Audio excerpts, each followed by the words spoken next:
Really? Okay. Where did you get your master's degree? At the University of Denver. And that was chosen very specifically because I had the summers off in Phoenix. And most of the people who could get out of town got out of town during the summer in Phoenix during that time. It was the beginning of air conditioning, but it still was terribly warm there. So I had several criterion for choosing a school. One that had a good department of, in this case, radio and television, and that was in a reasonable climate and that was reasonably close to Phoenix. So I got my master's in 3 summers at the University of Denver. Wow. So did you take the train back and forth between Denver and Phoenix? No. We drove a couple of times. Mary Lou, we were married right after my first year there. And I think she went up with me the final summer that I was there. So you started giving up on trains? It just wasn't convenient. You couldn't get from Phoenix to Denver in less than 2 days. Which is probably still a problem today.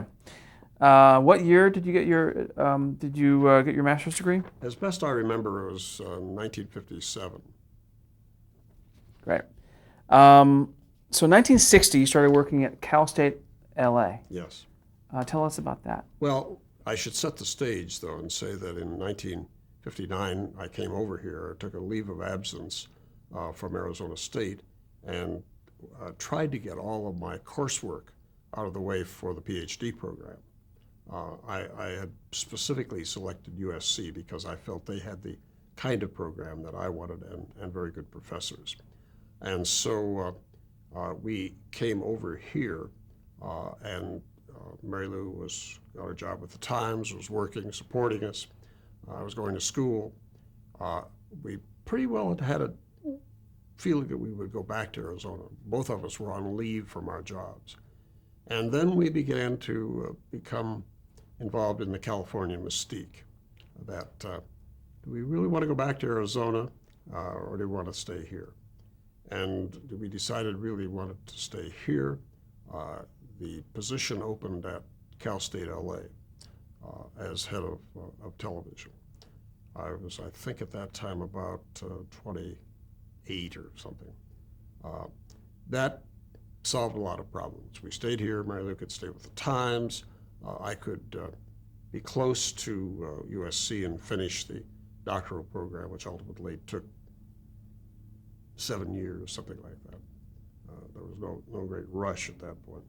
But we kind of pioneered in the use of television for instruction. That's what we were doing there.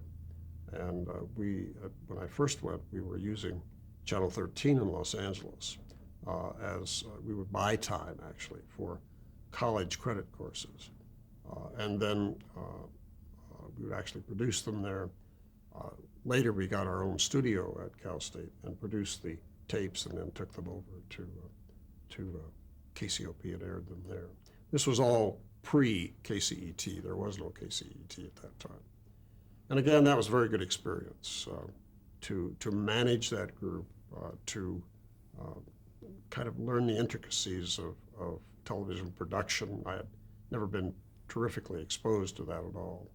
But so that was a good learning experience. I stayed 4 years there.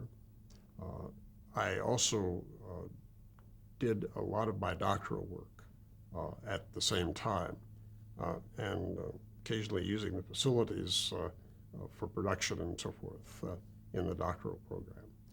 How important was that in regards to your career path?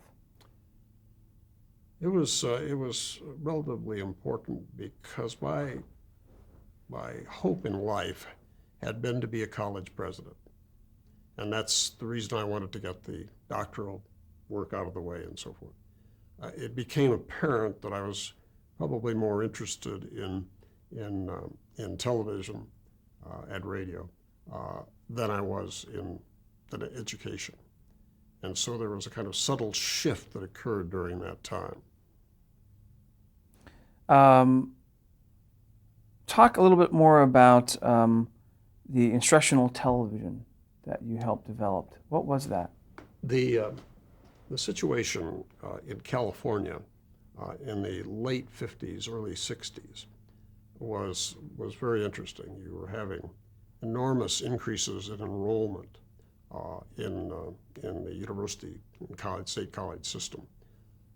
And there were some far-sighted people who felt that many of these problems of rapidly expanding enrollment could be met by using instructional television. We, for instance, developed a whole program for the teaching of freshman English, using lectures on television and then tying them in with graduate assistants. And it was a very successful program with one problem. The faculties generally saw this as a replacement for themselves, and so they were not terribly supportive of all of this. We had some wonderful teachers and got a good deal of publicity and had a very good system worked out. But the cooperation from the faculty was not 100%. Why television and not radio? Well, some things we used the courses that they wanted to get across were things like art and music, dance, things of that, which required a high level of resource, but which could be taped and then put on for the students.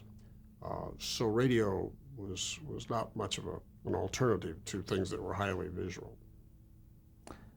How, just put it in perspective, if you could, for us, how common was instructional / educational television at that point in 1960 to 64 area? Becoming more than it had been.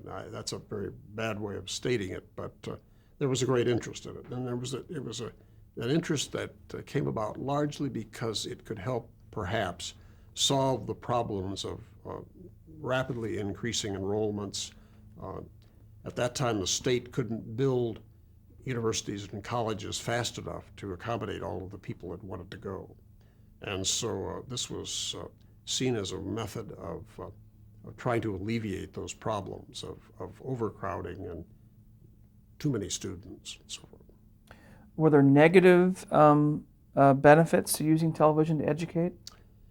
There probably have been 20 boxcar loads of studies done on the comparison between conventional teaching and instructional television. In nearly every case, it proved that there was no significant difference between the two.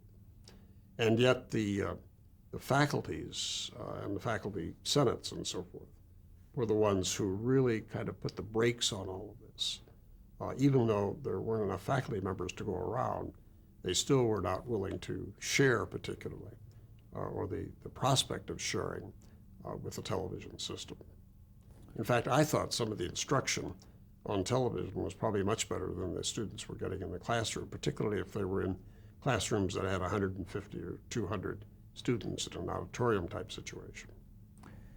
Before we get to KCET, could you give us a quick history lesson of public television in this country? Well, I'm not sure how quick it would be, but...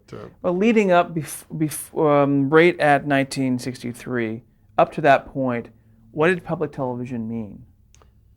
Well, in '63 it was called educational television, and all of the stations that had begun to go on the air in 1952 and 53, as a result of considerable interest generated by the FCC in reserving channels for educational television.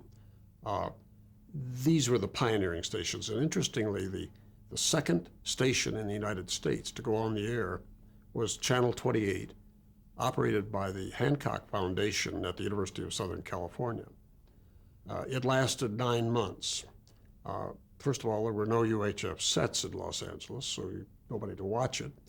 And secondly, Captain Hancock, who was in the oil business, primarily in Santa Maria, but one of the major trustees and donors to USC, had some falling out with the USC administration, withdrew his support, took his nephew, who was the manager of the station, with him and retreated to Santa Maria. And KTHE, as it was called, went off the air after 9 months. So and one of the few stations, interestingly, that has ever gone dark. But there simply was no support, and nobody cared because they hadn't been able to see it anyway. It was ahead of its time, basically. The station then sat, or the frequency, the Channel 28, sat dormant for 10 years, roughly, before there was this effort that I was involved in, and with many others, to put the station on the air. I guess I'm curious about how educational television was viewed across the country in regards to getting state and federal backing, in regards to competing with the big networks at the time, what the mission was at that time, just putting us in that time period, how it was viewed. Did they see? Was there a lot of people who felt that it was important and that should be supported by government funding or state? Or should it be left up to the broadcasters? I just kind of want to get a better view. Well, if the broadcasters, if it had been left to them, the commercial broadcasters, there probably wouldn't have been any. Although some of the networks did put on there was the Columbia School of the Air on CBS, for instance. The general quality of network programming was considerably higher at that point than it was today, and so there was an educational component to much of what they were putting on. There was also something that was called at that time sustaining time. I use that term in my classes, and I get blank stares. Those were programs that were not sponsored. They were simply fill-ins in between the sponsored programs. And many of those had an educational nature to them. So the networks weren't completely derelict in what they were doing. The University of Chicago Roundtable, for instance, was an example of this kind of program. And these were very intellectual, very well done programs. But we have to go back to the fact that educational television started with educational radio. Among the first stations in the United States, radio stations in the early 20s, were several hundred colleges and universities that had educational radio stations. The commercial broadcasters became very envious of these frequencies, and so in some cases bought them out, in some cases pushed them out, until there were about 30 left. And these are AM stations, of course. FM hadn't been invented at that time. And so those stations and the people that ran them essentially carried the ball for the concept of dissemination of education, either formally or informally, on radio. Throughout the years, the FCC had reserved frequencies, stations. You mentioned the station we're going to get to that was at USC. Did at that point, did the FCC basically reserve and then stepped away from the maintenance or management of those stations and left it up to the local broadcasters to fight over that, or did they have an active role after they had reserved the space? The only thing they ever said was that if you didn't use these reservations within a year, we would take them away from you. So that was a kind of stick that was used on the educators to try and get the stations on the air. They later relented on all of that. In television, for instance, there were 242 channels reserved as a result of the Sixth Reported Order, which ended the television freeze. The great problem in public broadcasting of any kind is that the stations were set aside, you were told to get them on the air or you would lose them, and yet the government provided no real incentive in the form of money and no system for trying to find regular support for the stations. There was an amendment to the Communications Act of 1934 called the Wagner-Hatfield Amendment, named for the two senators that had proposed it. And that would have set aside a large number of AM radio stations for educational use. They could have operated commercially, which was interesting, but only to the extent that the income that they could generate would pay for the operating expenses. That amendment, with great lobbying from the commercial broadcasters, went down to defeat. And so we had to wait a while until we came to the period of 1948 to 52, and there was a tremendous lobbying effort then put on by the part of the educators to get these channels reserved. Lyndon Johnson, who was very much responsible for the Public Broadcasting Act of 1967, always said that he would send to the Congress ultimately a bill which would provide for the funding for radio and television, public radio and television stations. Unfortunately, the Vietnam War got in the way. Mr. Johnson never did that, and so we were left without any visible means of support for these stations. Describe for us what the Educational Television Facilities Act was in 1962. That was an early effort on the part of the government to put money into the whole kind of burgeoning industry at that point, but only for facilities. There was considerable resistance on the part of broadcasters and many others to keep the government out of the idea of funding programming. It was all right to fund the facilities or to match monies for that, but and that was relatively successful in getting many of the stations on the air or improving the ones that were. Let's talk about KCET. Tell me how you got the job there, what your job was, and what were your early duties. Well, we have to go back a bit. I was at Cal State at Right. that time, and I was approached by a couple of gentlemen who had the idea that they could put together support for and obtain the license for Channel 28, which was lying dormant then. SC had relinquished the license. These were two really far-sighted people named Winter Horton, who worked for an advertising agency in Los Angeles, and Ed Flynn, who was a public relations man. Almost single-handedly, they put together the Committee for Educational Television. The great turning point, and I was a part of that, from my Cal State base and having done the instructional television. The great turning point was when Glenn Seaborg, who was with the University of California, and a great friend of Dr. Lee DuBridge's. DuBridge was the president of Caltech, probably the most prestigious educator in Los Angeles. Glenn got Lee DuBridge interested in public television, or at that time educational television, and putting this station on the air. DuBridge knew everybody in Los Angeles, and particularly those people that had money that could get into this. So there was a period when Dr. DuBridge kind of took this over. Flynn and Horton were kind of moved aside. Somehow I stayed in the inner circle of all of that and became the, as I remember, the secretary of the corporation, and was hired ultimately by a man named Eldon Smith. The Smith family is the great unsung family behind KCET.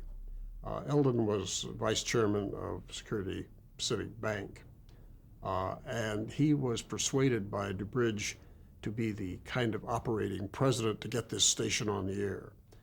And then I was hired by Eldon to be the person who knew something about television, to put the license together, the application for the license, to help find the money and so forth. And that was my first job. And that was really on a kind of board level as opposed to the operational or management level. And we did that. I did assemble and write the application for KCET. We did get it through. We leaned heavily upon the commercial broadcasters, each of whom contributed substantial amounts of money, with the exception of ABC. They were the network that did not come in on this arrangement. The argument that we were using was there will be a great pressure on the part of the FCC to get these licenses. And if you put an educational station on 28, that's one station that could not be used for commercial purposes then. So the commercial competition in Los Angeles would potentially be lessened. So there was a bit of self-interest in all of this, which we used to the hilt and got the money, the basic money, to put the station on the air. When the channel expired through USC, and you all adopted that, was there any was there further communication with USC? I mean, did they have to agree, or was it completely shut off as soon as it expired? Was USC out of the picture, or is there an ongoing relationship with USC? After the station went off, the KTHE went off the air, the USC applied to have the call letters changed to KUSC. That lasted on the books for a while. They did not reactivate the station. They seemed to have very little interest in it. It was a time of crunch for a lot of educational institutions. And we did have Dr. John Hubbard, who was the president of USC for a number of years, on the board at KCET. There was some grumbling on the part of some of the USC trustees and others that they were giving up this valuable resource to this new, unknown, untested group. But they made no efforts really to try and interfere with this at all. You mentioned the Committee for Educational Television. What was that exactly?